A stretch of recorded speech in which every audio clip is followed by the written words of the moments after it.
Bottega Errante Edizioni. Raccontare una breve storia dei Balcani è un'impresa curiosa.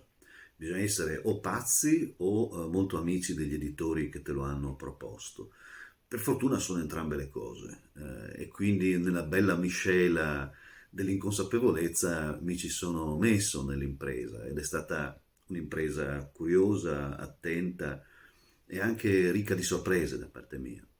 Intanto, essendo una storia sentimentale, mi ha sgravato dall'attenzione ad essere filologicamente corretto, nel senso che, lo dico subito con carte scoperte, i Balcani che racconto sono i Balcani che io ho vissuto e che ho attraversato, sono le ombre, i personaggi, i sassi, i paesi, gli orti, che in qualche maniera sono entrati a far parte della dimensione della mia anima ed è quella che ho cercato di ricostruire tra sughi, sapori, fascinazioni, meraviglie, stupori, dal mare Adriatico fino ad arrivare alle rocce dinariche e perderci lungo gli anfratti e le parti più oscure.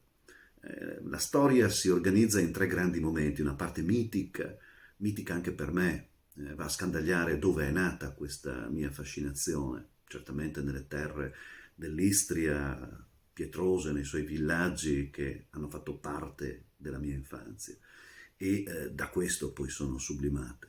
Poi c'è una parte centrale che riguarda propriamente la storia, i momenti epocali, quella camera oscura come spesso è stata definita la storia dei Balcani, ma che in realtà non è così, è molto più luminosa, molto più attenta, fascinosa, ricca di umori, di passioni e di utopie.